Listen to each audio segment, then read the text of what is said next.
Now we'll see the definition of a polar triangle. Whenever a spherical triangle is given to us, we can find the corresponding polar triangle. For that, you need to understand what is meant by poles of a circle. Poles are there for great circle as well as small circle. We'll see what is meant by a pole. Suppose this is the sphere and you have a great circle. Now I'm asking you to find the poles of this great circle, means you have to draw a plane which is perpendicular to this great circle, and the endpoints of the plane which touch the sphere are called as poles to this great circle. Alright, so for this diagram you can see that P1 and P2 are the poles of the great circle which is in the horizontal position. Another example will be equator of the earth, and the poles of the equator are north pole and south pole. Alright, so now the spherical triangle ABC is given to us. We are going to find the corresponding polar triangle of this spherical triangle. Okay, so whenever a spherical triangle is given, you should find the poles corresponding to its arc. So now we have here arc BC, arc AB and arc AC. You should find the poles for each arc and then join those poles to get the polar triangle. Moreover, you should notice that all the vertices A, B and C lie on the right hemisphere of the sphere. They are not scattered all over the sphere. All these three vertices are lying on the right side of the sphere. Okay, alright, keep that in mind. Now we'll see how to find the pole of this arc BC. Alright, now this arc BC is lying on this circle C1. Now how to find the poles of this circle C1? We should draw another plane which is perpendicular to that circle. So I have drawn another silver color circle. This is perpendicular to this circle C1, and the extremities of this plane will be the two poles of the circle C1. I'll name it as some P1 and this will be some other P2. Okay, this P1 and P2 will be the poles of this circle C1. Now, while choosing the poles, you can't take both the poles for a polar triangle. Okay, so you have to choose only one pole. Already I said that all these three vertices A, B and C are lying on the right hemisphere. So while choosing the pole also, you should choose the pole which lies on the same hemisphere as the spherical triangle. Alright, now you have here P1 and P2, but we are not going to choose P1, we are going to choose P2 because P2 is lying on the right hemisphere where the spherical triangle ABC exists. Alright, similarly now for this arc AB, we are going to find the poles. This arc AB is lying on this circle. Okay, let me name it as some C2. This arc AB is lying on this circle C2. So corresponding to this circle, we are going to find the poles. You should draw another plane which is perpendicular to this circle and we'll have two poles. Now we have to choose the pole which lies on this right hemisphere. Alright. Similarly for this arc AC also we can find the poles, and we have here vertex A dash. Next you will find B dash and C dash and join all those 3 points. You will get the polar triangle.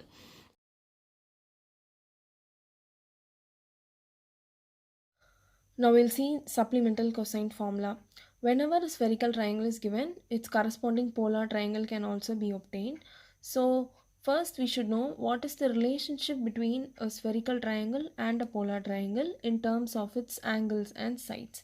Okay, whenever you have a spherical triangle ABC and its corresponding polar triangle A dash, B dash and C dash, just keep in mind that the angles of a polar triangle A dash, B dash and C dash can be expressed in terms of sides of the spherical triangle, which means that this angle A dash of the polar triangle can be written as pi minus the side A of the spherical triangle.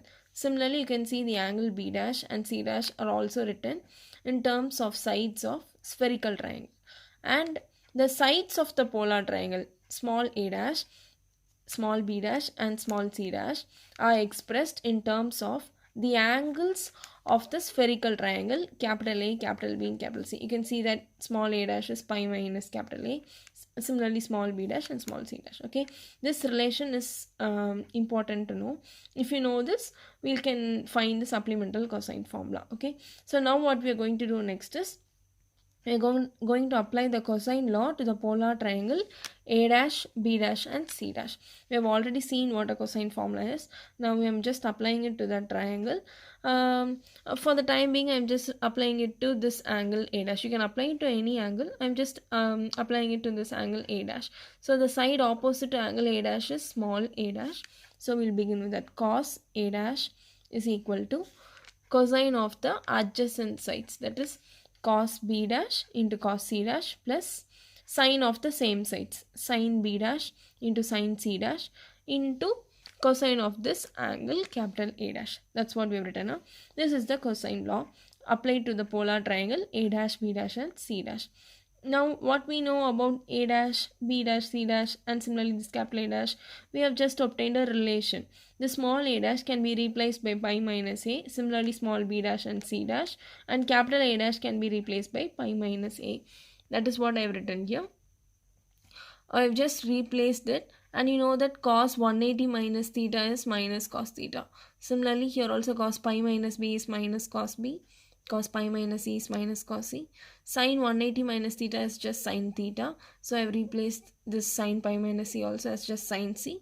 And cos again pi minus a is minus cos a. You can see that here you have a minus sign. This will become plus, and here you have a minus sign. So multiplying throughout by minus, this will become positive. This will be negative, again this will be positive. So this is your supplemental cosine formula. This is a simple one. What you have to keep in mind is this relationship between the angles and sides of spherical and polar triangle. Okay, next one, you just have a formula. Haber sine of an angle A is given by 1 minus cosine of that angle A by 2. So whenever you have this 1 minus cos A by 2, you can just substitute it by Haber sine of A. Its short form is given to be HAV of angle A. Okay. Next thing you have a condition for an equilateral spherical triangle. We have heard about normal spherical triangle. So now in spherical triangles also they are talking about equilateral spherical triangles. Okay, so the condition is, suppose you are having a triangle PAB. I'm just marking the sides opposite to angle capital P as small p, opposite to capital A as small a, and the side opposite to capital B as small b, and the condition is given by cosine of this angle P is given to be cosine of the side opposite small p divided by 1 plus cos b. Just know this condition. With the help of this condition, we'll be doing problems. On to the first problem. Show that cos capital P plus cos capital P dash is equal to cos capital P dash into cos small p in an equilateral spherical triangle. Okay. So you know that this capital P stands for the angle in a spherical triangle, and this capital P dash will stand for an angle similarly but in a polar triangle. Okay, the dash symbol will always stands for angles or sides in a polar triangle. It is equal to cos capital P dash into the small p is nothing but the side which is opposite to capital P. Okay, we have to show this relation in an equilateral spherical triangle. Okay, so first draw a spherical triangle PAB. You can keep any other name for A and B. I am just naming it as A and B. Okay, but make sure that this letter P is there. So PAB, and I am marking the side opposite to angle P as small p, opposite to angle A as small a, and opposite to angle B as small b. Similarly, I am drawing another polar triangle because we have this notation P dash. So there is a necessity for polar triangle also. I am similarly drawing triangle P dash, A dash, B dash, and I am marking the sides also. Okay. So since an equilateral spherical triangle is given, we should make use of the condition of an equilateral spherical triangle, which is just now I have said. So cos of this capital angle P is equal to cos small p by 1 plus cos p. You can think that I could have taken any other angle, cos A, cos B also. But since we are asked to prove in terms of angle P, I am making use of this angle. Alright, okay. So the first thing, okay, we have written something related to cos P. Okay, next we need to find what is cos capital P dash. For that we must know what is P dash. Just now we have already seen that in supplemental cosine theorem we found a relationship between the angles and sides of a spherical triangle and polar triangle. So P dash is the angle in a polar triangle which is given by 180 minus that corresponding side in a spherical triangle. Okay, so this is important. Without this you cannot proceed the problem. So capital P dash is given by this relation. We need cos of capital P dash. So just take cos of capital P dash is nothing but cos of pi minus small p. Again cos 180 minus theta is minus cos p. So keep this as such. So we know cos p, we know cos P dash. We just have to add those two. So I'm just adding those two. I'm just substituting the place of cos p in the place of cos P dash. Next I'm just finding the LCM. As you can see that these two get cancelled and you are left with minus cos p into cos p. We already know that this minus cos p is nothing but cos of capital P dash. So I'm just replacing this minus cos p with cos of capital P dash. So this is what we have to prove. We have proved that cos p plus cos P dash is the product of cos capital P dash into cos small p, and that's what we have proved. Moving on to the next problem. In a spherical triangle PAB, if the sum of the sides small p plus small a plus small b is 180, we have to prove that have a sine of angle P is equal to cot A cot B. So first draw the spherical triangle PAB and mark the sides opposite to angle P to be small p, opposite to angle A is small a, and opposite to angle B is small b. Now a small tip how to begin the solution is, we know what is have a sine of P. Just now we saw that have a sine of an angle is given by 1 minus cos A by 2. So have a sine of P is 1 minus cos P by 2. So there is a need to find cos P. So we make use of the cosine formula.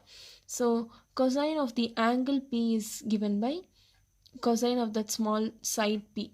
See, if this is the angle, this is the side opposite to it. So we'll begin like that. So cos P minus cos A cos B divided by sin A sin B. This is the cosine formula. Now what I'm doing is I'm just separating the numerators. So cos P by this denominator minus cos A cos B by the same denominator. Also you have to note that in the final solution there is no small p. So we have to eliminate the small p. What is the tip given to us is p plus a plus b is equal to 180. So in the place of small p I can replace it as 180 minus a plus b. So in the place of small p I am writing it as 180 minus a plus b, and the other things I am leaving it as such. So cos of 180 minus theta is minus cos theta, and cos A by sin A becomes cot A, cos B by sin B becomes cot B. Alright. Now again you have cos A plus B formula. This is nothing but cos A cos B minus sin A sin B. Alright, and you can, now what I'm doing is I'm taking this minus sign inside, so you'll get minus cos A cos B. This will become plus sin A sin B, and keep this term as such, and I'm separating the numerator again. So we'll get minus cos A cos B by sin A sin B plus sin A sin B by sin A sin B. Okay, and you can see this cos A by sin A will become cot A, cos B by sin B will become cot B. This will get cancelled and will get us 1 minus cot A cot B. So this is what it's going to look like, and your left hand side is already cos P, which is equal to 1 minus 2 times cot A cot B. Take this to the left hand side, bring your cos P here. So you got 2 cot A cot B to be 1 minus cos P, and cot A cot B is equal to 1 minus cos P by 2. This is nothing but your have a sine of angle P, and this is what we have to prove.